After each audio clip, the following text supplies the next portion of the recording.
Today's ruling video is all about transaction rollback, or fake feather, or trap of darkness, or labyrinth barrage. They're the same thing. It's a trap card copying the activated effect of a different trap card.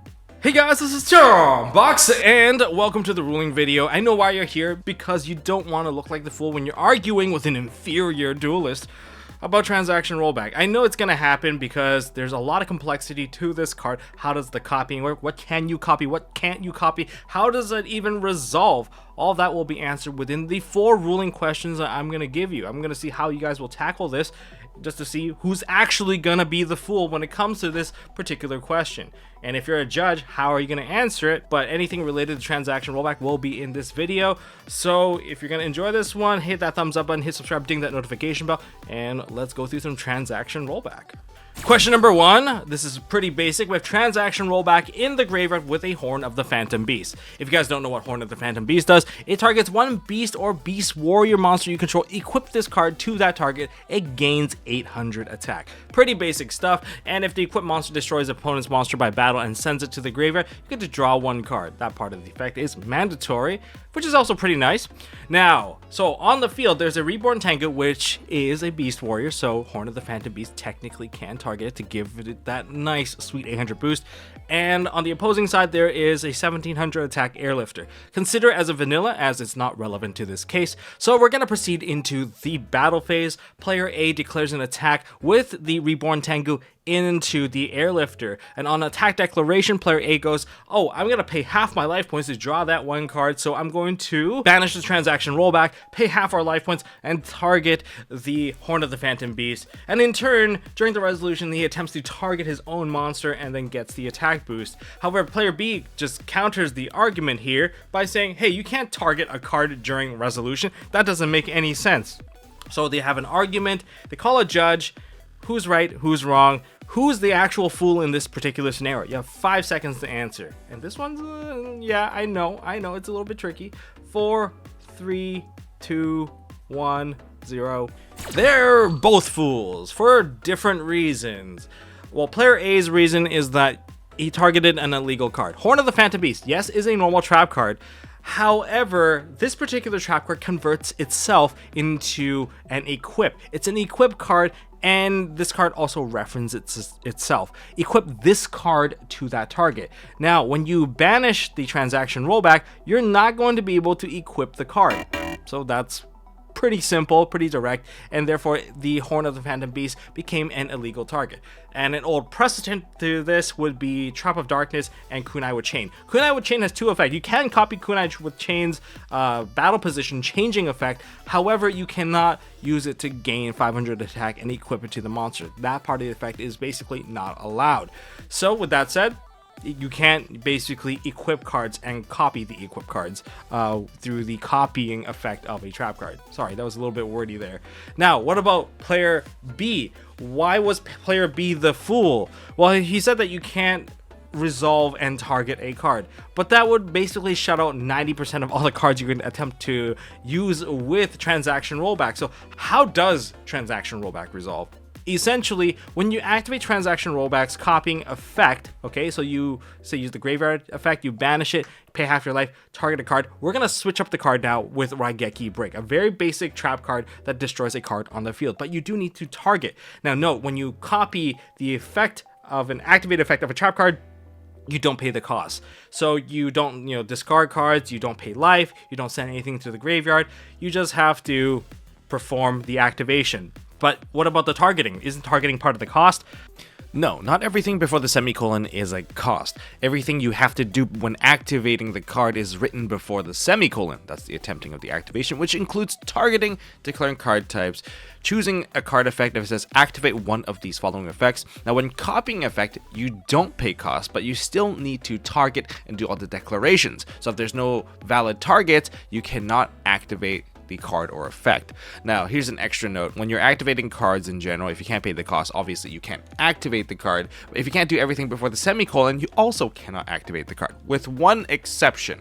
If you have a mandatory effect, a trigger effect such as Trap Tricks Myrmilia that requires targeting, but if there's no targets, you would basically just skip the targeting and then it would resolve with no effect. It still activates though. So when you banish transaction rollback, pay half your life, target Raigeki break, when you target the Raigeki break, you would also need to target for Raigeki break as well. So you would banish transaction rollback, target Raigeki break, and through that, within the same timing, you would also target a card on the field. Does that make sense to you guys? And so when you resolve transaction rollback, you'll be able to destroy the card. In the case where you negate transaction rollback, then you negate it. The copy effect, it essentially does nothing. So that's how you kind of work around the activation timing of certain cards that require you to declare stuff or require you to target stuff. So no, you're not targeting during resolution. You still get to perform the targeting during the activation part, even though you haven't fully copied the effect, but you still need to fulfill the requirements of the card. All right, does that make sense? If it doesn't, leave it down in the comment section. We'll try to get into it a little more. Now let's move on. Question number 2, we're gonna keep it simple here. We have in the graveyard a transaction rollback and a copy of Harpy's Featherstorm. And so the opponent essentially has a free turn ahead of them, but there are these 2 trap cards in the way.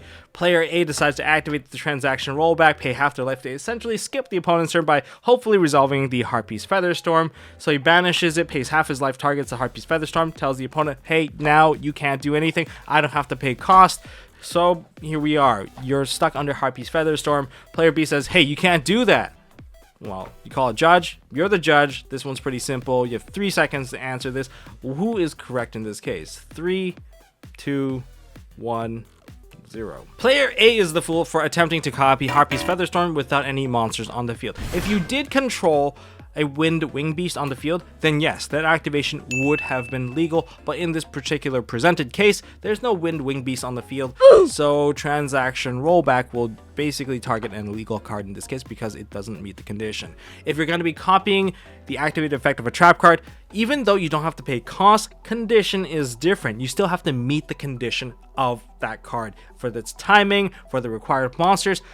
Essentially, you're copying every part of its activated condition as well. So you can't just blindly go say, hey, I just don't like my opponent's attack position monster, I'm going to copy Drowning Mirror Force to spin it all back into the deck. Well, your opponent still needs to declare a direct attack for you to copy transaction rollback onto that. Or say you don't like your opponent having a bunch of monsters on the field and they're in battle phase. I'm just going to copy Torrential Tribute to blow them all up. See, you can't do that, again, because they haven't summoned a monster, you're not in the proper timing. So no, if you're going to be activating a trap card that's going to copy another trap card, you still have to meet the condition. The activation condition still needs to be met. Question number 3. This is going to be a basic one, but you're going to see quite a bit of this happen probably during the initial release of transaction rollback. So we have a player combining 2 level 6s into an Xyz monster of Beatrice, Lady of the Eternal, and through the first effect, detach, sending the transaction rollback into the graveyard. And through the next turn, during the draw phase, they decide to shut down the opponent's turn by throwing in a Ghost Meets Girl, a masterful Mayakashi Shiranui Saga into the graveyard. If you don't know what that card effect does, tribute a Mayakashi or Shiranui Synchro or Link monster. Neither player can special summon monsters from the hand, deck, or extra deck for the rest of the turn. Essentially a floodgate that only allows special summoning from the graveyard. You can still use a Reborn. However, player A does all that. Player B says, hey, you can't do that. And player A says, like, why? That's not an effect. That's a condition. This is very easy. So they argue, call a judge. This one should take you no time extensions whatsoever. You answer on the spot and you tell them, Ghost Meets Girl, that particular card, the cost is to use the Mayakashi and Shiranui Synchro monster or Link monster. That is a cost, so you don't have to pay that at all.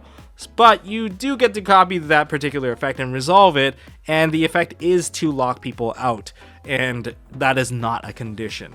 That is not like Gimmick Puppet locking you via a condition. This is part of the effect. Of course, someone's going to be pretty salty. And this is why I did wonder why Beatrice is still allowed because of transaction rollback. Maybe we're in a phase where, hey, we should be able to test it before we ban it kind of deal. Who knows? But then there's also the question of D-Barrier. So let's go for another Floodgate-esque card like D-Barrier. What happens when they activate a D-Barrier and then you use transaction rollback? Can you transaction rollback an already active D-Barrier? And the answer is, yes, you can lock out 2 things, because transaction rollback isn't technically activating another copy of Dimensional Barrier. You're merely just copying the effect of Dimensional Barrier, so it's all okay. You are still within the restriction of Dimensional Barrier, and you get to lock out both exceeds in synchro, maybe rituals plus fusions, whatever the case may be. Yes, you get to lock out 2 particular typing. So transaction rollback is going to make that particular disgusting play a bit of a reality. That's it for the basic breakdown of the 3 questions, but before we get into the complicated scenario, first of all, check out MST.TV if you want to help support this channel. Really appreciate it. It keeps basically all of this stuff running. If you guys need your card game essentials such as sleeves, oversleeves, foil sleeves, I got you covered with the Carbon series. If you want, tournament level sleeves, white, pinks, black, they all feel like PC white, classic PC white. They feel like it. Very, very smooth shuffle feel. Then go for the Carbon series. If you want to get some beautiful foil sleeves designed by me, yes, I designed them myself, and you want to protect them, go for the bundles. They're really, really awesome. Now, there's also the product that helps you sort your collection, the divider kit. That's the thing that kickstarted the entire store, and I'm really happy for the support. Even stores have bought them as well to sort their own store collection. So if you guys want to sort your stuff, go get the divider kit. We've got mats as well, and we got new upcoming products, new lines, new colors for the Carbon series, new foil sleeves coming up. So you guys definitely don't want to miss out. Check out MSTmerch.com. Thank you for your support, and here we go. Let's get into the complicated stuff. Transaction rollback in the graveyard plus Eradicator Epidemic Virus. This is a complicated one. So the players have set this particular scene up, and player A doesn't care if they're Sky Striker, Cash Tira, or Rescue Ace. They just want to blow up every single spell card in the opponent's hand. So they go for Eradicator Epidemic Virus in the graveyard, and they are going to activate Transaction Rollback, copy the Epidemic Virus, the EEV, and try to call spell cards.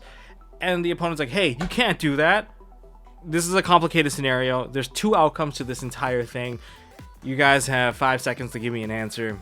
5, 4, 3, 2, 1, 0.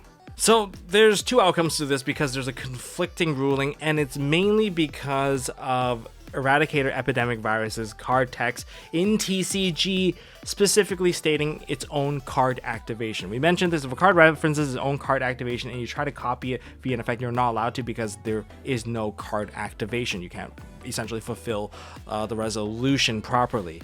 And so the card I'm going to put into reference is Extinction on Schedule.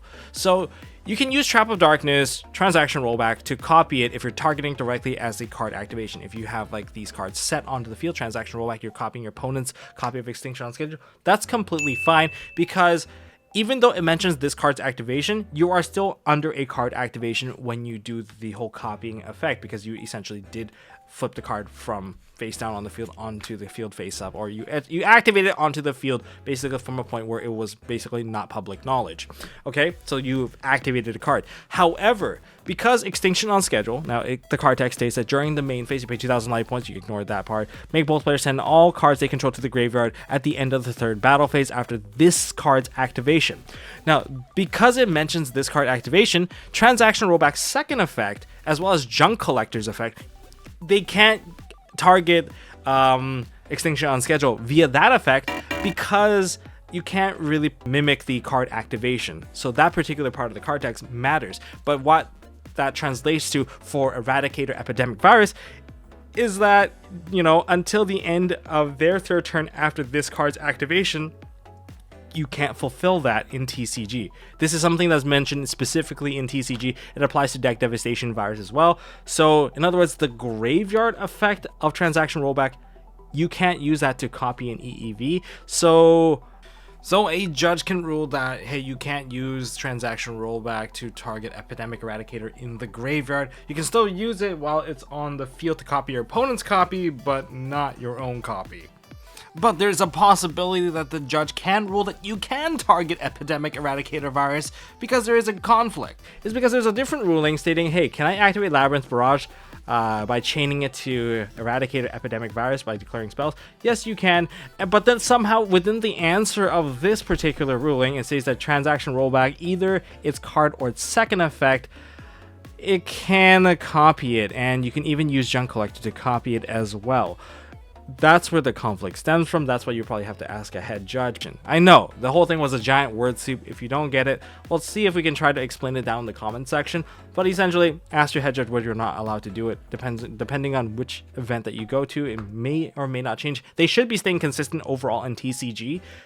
but this is something that you're going to need to ask a judge on, just to clarify on the event. That is why this one's complicated. I don't expect people to know this like the back of their hands, so just be very careful within this one, because the card text, this card's activation versus copying an effect via a card effect, yeah, it's a lot. It's a lot. And that's it for this video. Hopefully you guys enjoyed this ruling video to help you kind of break down how the card works, refresh your memory on trap cards copying other trap cards, trap effects copying trap cards. Yeah, there's a lot of fun stuff here, and it's going to be part of our meta for a little bit, so just, you know, stay safe, have fun, enjoy Yu-Gi-Oh! Unless your opponent's essentially just using this card to floodgate you. Enjoy it, and that is all I got for this video. If you guys enjoyed this video, smash that thumbs up button. If you guys want to see more stuff from MST.TV, stuff to help you win at your events, and tips to not get screwed over by your opponent, hit subscribe, ding that notification bell. Appreciate your support for watching this video, and I hope to see you in the next one.